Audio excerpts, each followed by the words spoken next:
tax. Remember, the manufacturer is collecting on behalf of URA and is complying. Remember, the distributor is complying. Remember, the supermarket is complying. Who is paying? Huh? It's the last consumer. Now, for the industries and companies in Uganda, they are having a challenge, because if you have started your market, remember, you don't have all the funds. So if you are constrained, if you're a lecturer in MOOCs, if you're a government worker, and your money is 1 million, that means your cost has increased, and that's not increasing productivity. It is only going to constrain. If you are buying 2 kilograms of sugar, you are forced to have less, and the tax base is going to be low. So in the system should ensure compliance. We are saying this one should ensure compliance, but the VAT should have ended somewhere. Yes, we have the threshold, but right now we are having challenges. We see what the businessmen have said. The compliance has gone above the system.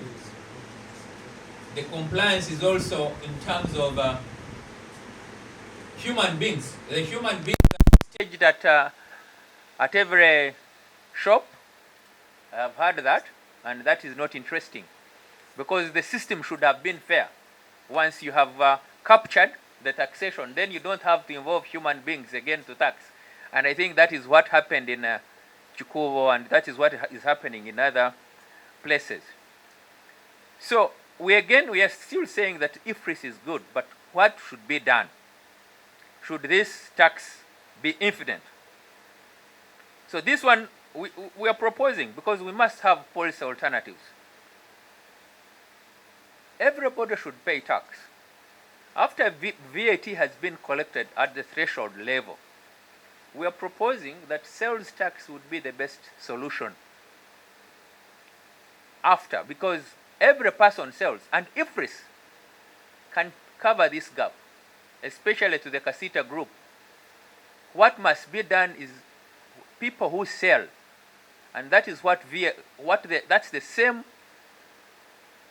value that they are trying to do. Instead, they are doing value added tax. The best should be putting a sales tax, which is implemented in other countries. And as you understand, in United States, they do sales tax. They don't use VAT. VAT has only been done in Europe and other countries. But in those countries, it's strictly on value addition. So the issue here should be, are we collecting taxes on value added? That's important for us not to have the problem of increasing the cost of living and the cost of the products that we have. And this is echoing now in the economy, because you can see everybody is saying we don't have money. Why? Because they don't have money to spend. All right? And the taxes seem to be high when they are not supposed to be high. But they are added onto the products that we are using.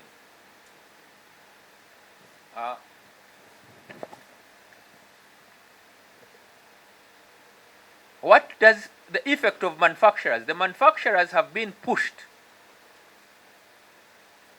to compete with the retailers. And the retailers are saying, well, these people are invading our space. And it is true. So the value chain in trade has been disturbed. Why? A manufacturer starts a business with a given capacity. If a manufacturer is supposed to produce 10,000 tons, and because of the increase in price, their demand has gone down, and they have excess capacity, or they are producing under capacity. So manufacturers have been forced to put outlets. They have been forced to put outlets in the value chain, in the distribution and the retail sides. Why? Because their factories must survive. So they have to survive, and they are selling. Remember, for them, their cost is less. They have captured VAT once. So they are going to undercut the distributors and the retailers in the market.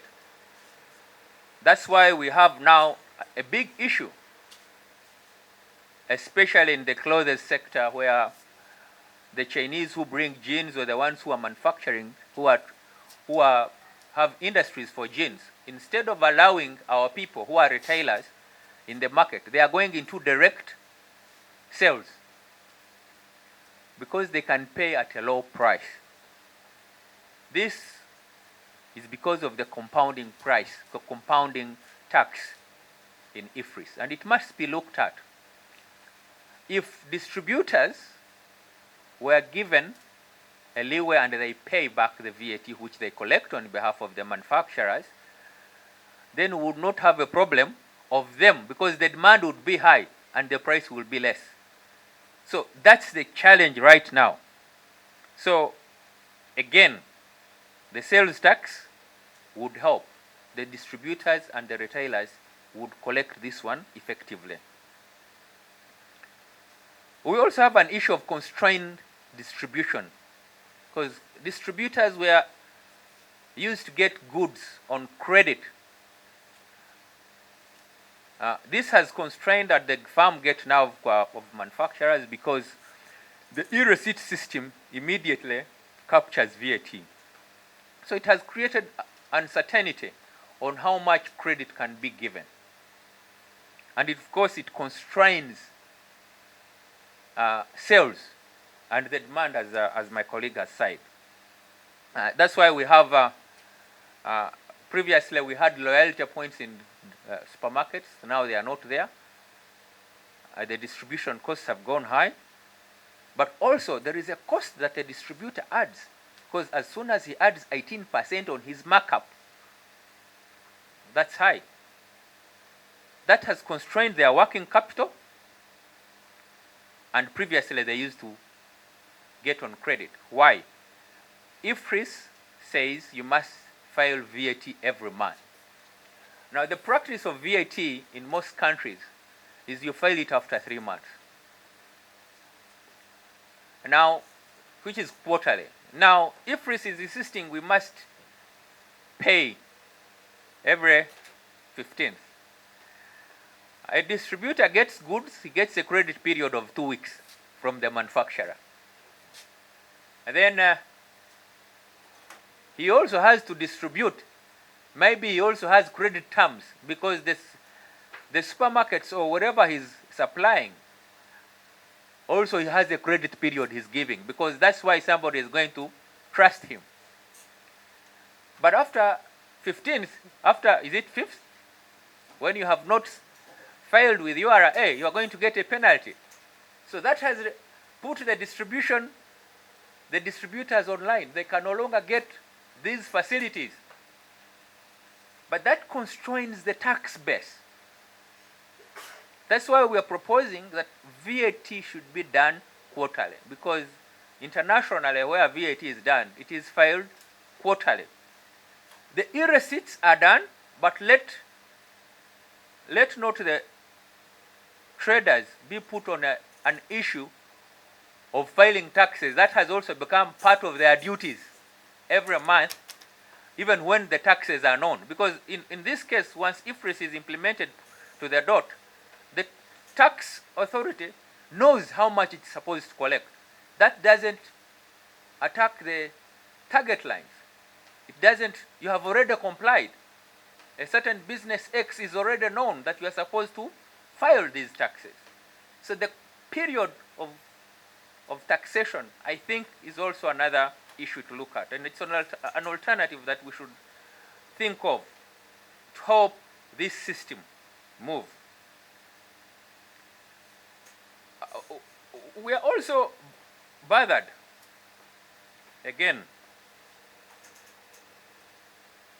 on the side of widening this tax base. Dr. Muhumuza here has mentioned about the agriculture sector. Let's talk about the wheat. A person who produces wheat is not going to be taxed if it is agriculture, if we are talking about tax. But a man who makes bread out of wheat is going to pay value-added tax. So agriculture is being taxed. Let's not say that agriculture is not being taxed. Because millet, because now we are selling, we have millet in a supermarket,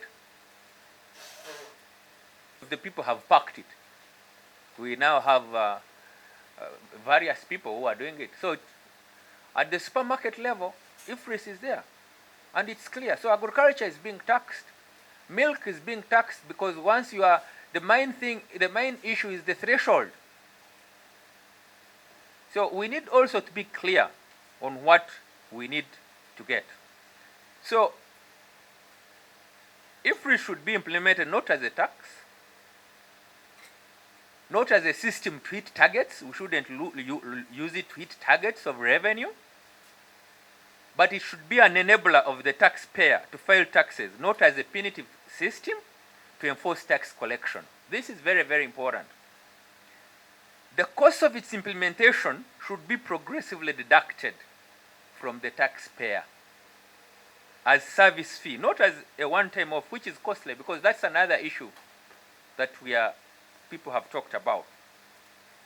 And we can progressively implement this system, because our main issue now is to address the elephant in the room, especially that we are having this instability.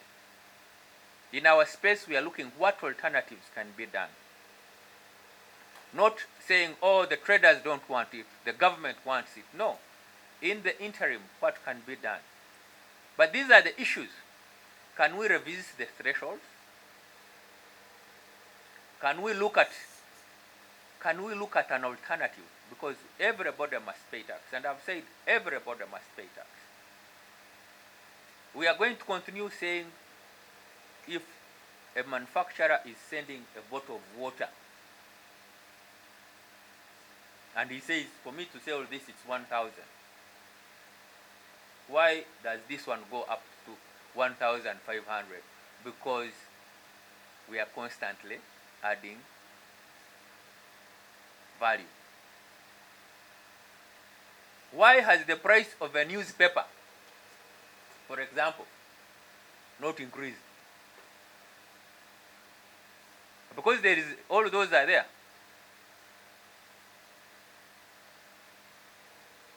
So this is very, very important, and we think we should. And it has caused a lot of issues. I think in Luganda, they say now we hear there is Okui River.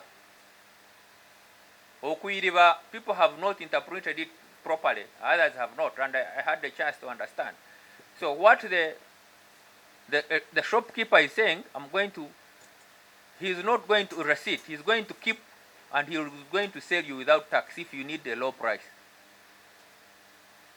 So Okui River is not necessarily that me I'm selling small. No, Okui River means that somebody is keeping his goods in stores or in his house.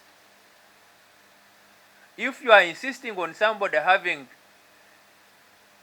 to sell in a shop and he must have a receipt, what if I start selling in my garage and I have paid VAT once and my price doesn't have VAT? So some of us are doing Okui River in our garages. This is going to cause smuggling. It is going to increase the black market. And so the best way is to have the system that is clear. Now, this one of enforcing can't work. It must be revisited. We must check it.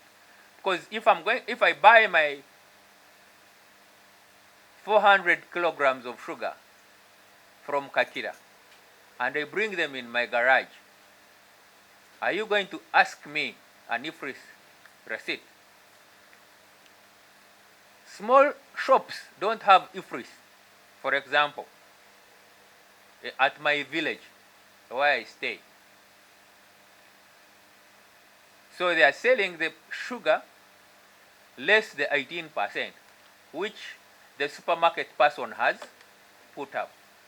So are we formalizing the businesses or we are making them informal? because that is what is going to happen. A supermarket person is going to say, no, it's better to have my shop not VAT registered and I stay at below 150, right?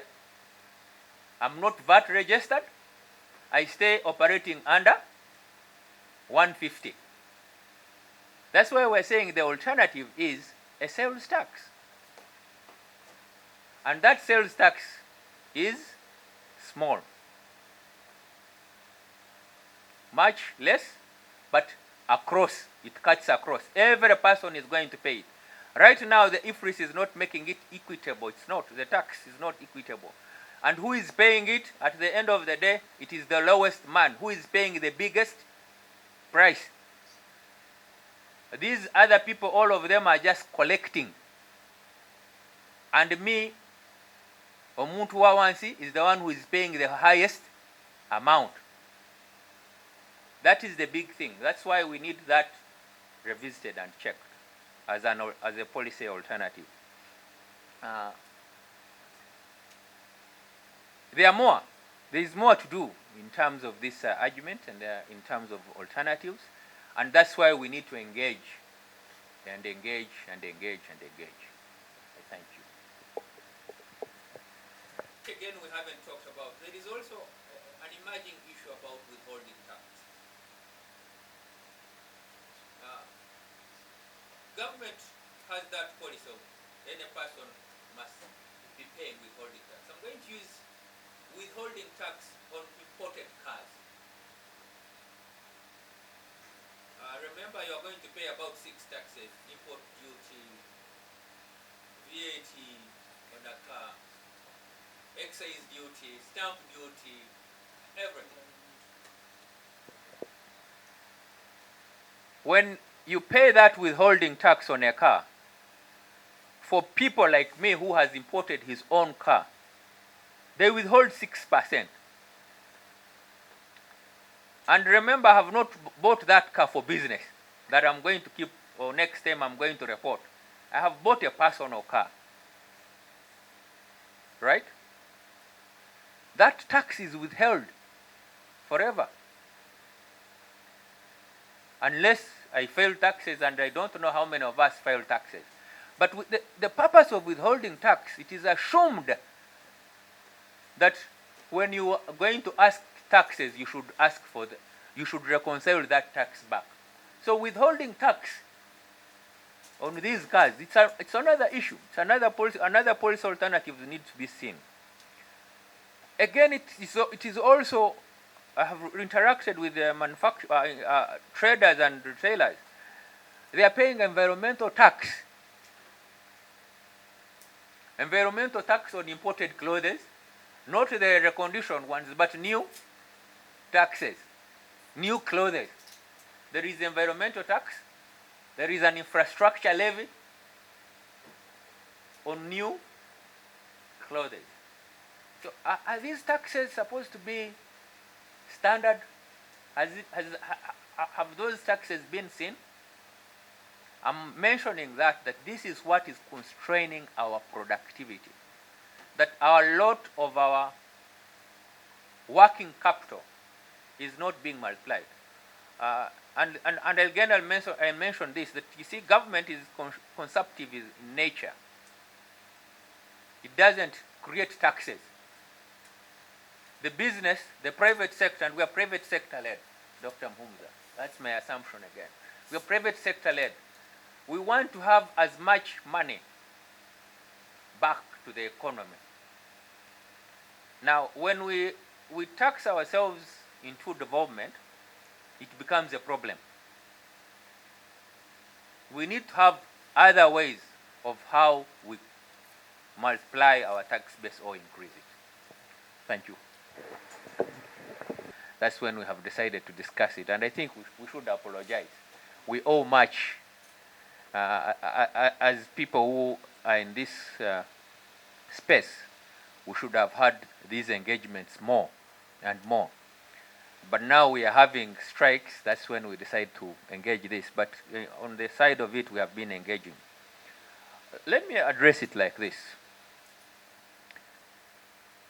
everybody understands that the government must widen its tax base. Some people have argued that 20% should be the good one, would be in good space. Let me ask, if we got 20% of our GDP, would we tax? Would we manage? Right? We wouldn't. So still 20% doesn't. So somebody should ask, if you are collecting 14, if you collected 20, how much would you do? Still you wouldn't do much. This calls us that we have to do more than looking at taxes as the solution. Other people have talked about the morality of taxation. That's another issue, and I think that we shall look into it in another day. We shall have a context to it. Now we are looking at the impasse right now that it is, and that's why we are addressing, on my side of the story, I'm looking at addressing the issue of the IFRIS right now. And we are looking at its implementation. And the main implementation was, how do we bring most of the people into the circle, into the base of taxation? But in the process, we are having a dysfunction. And that dysfunction is what we should address right now. In terms of specifics, when you say, what is the specific? Again, we can benchmark where sales tax is done. Most of the places where sales tax is done, it's 3 to 4%. Now, when you are looking at 3 to 4% sales tax, that is going to be across. Remember, it is going to target the whole population. It's not targeting VAT threshold. It's going to target every person is going to pay sales tax. And IFRIS, as it is, in its current form, can be used for sales tax in its current form, and everybody will pay. You have talked about the thresholds. Now, this one, the threshold says that if you have 150 million and above in terms of your annual sales turnover, you are supposed to have VAT. That is not the current practice. We are saying this, but that's not the current practice. The practice is saying, as long as you can say so. How are you going to say a man who has a small village, a small shop? Or let me also use this example. Shops on petrol stations don't charge IFRIS, but they're in the same market, right? So it is causing a distortion. That's why I'm saying we need to have one tax which is uniform. Then we need to have VAT, because VAT is normal. It's very clear that as long as you are in this threshold, this is what you are going to pay. But also, if you're on the gate, a manufacturer's gate, you are going to charge VAT. That is very clear. So the specifics are those specifics. But right now, it's not specific. They are saying, as long as you are here, add VAT. And this is causing a distortion in the tax code. And it is also causing a distortion in prices. The big thing is a distortion in prices. Today I met a professor here, and I asked him for permission that I'm going to use him. He's an IT professor. I asked him, what is your thinking about IFRIS? He says, the IFRIS things they are not in my lane. They don't touch me. And I'm very sure most of you, as we are talking, you don't understand how IFRIS is affecting you. I'm saying IFRIS is affecting you as long as the price of sugar increases because of these markups, because a manufacturer is adding a markup, a distributor is adding a markup, a retailer is adding a markup. At the end of the day, the cost increases. It is recycled. But we are saying, no, we should pay taxes. So that's why sales tax is better.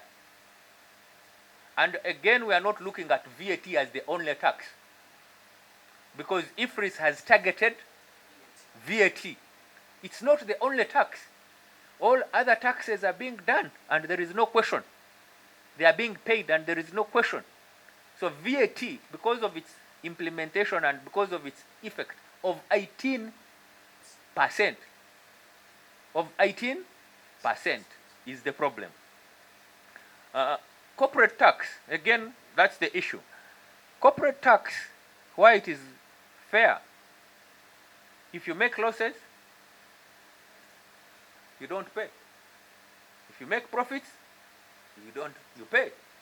And again, government now with the technology innovations and all that, people are becoming more efficient in how they comply. Businesses have been declaring profits. Businesses have been paying corporation tax, and willingly, because you are given a year. All these taxes that are being implemented now, at the end of the year, imagine a person has to file corporate tax by June of the next year. That's what they have. That's the target they have. That means that the business person is given the time to do what he can. But remember, he has been paying VAT every 15th. Is it every 15th, every 10th? Every 15th paying VAT. So what is so important with VAT that it is causing a distortion? Is value created per month? Is value created weekly? Right? Yeah. So that's the specific. That's what we need to address, especially for this, for us not to lose the innovation and creativity that URA has put on board. And taxes must not be punitive. Right? The issue now that in us doing compliance, we are being punitive. If you sell a bottle of, if you miss a receipt on a bottle of water, you are penalized 6 million. Imagine if you miss 6 bottles, that is 36 million. So you miss another, that is 100 million. How many businesses do we have which have 150 million in this country? So that's why we have people opting to close. I would rather get 100 pairs of jeans and sell them in my boot than opening a shop because they have to register. But if we didn't have these punitive measures, if we don't have URA people sitting in supermarkets to enforce, and that one is not anywhere. I don't see it in any country where tax collectors go to are packed unless it's a bonded, if you are bonded. Yeah? So tax collectors ought not to go. Now, what are you doing? Because you are you already have a system. And then you are using human beings. So we are also having a problem that this tax, the cost, what is the cost of collecting this tax? The cost of collecting tax is becoming higher. It is punitive. So that is the main thing about the implementation of IFRIS, which must be revisited. Yeah.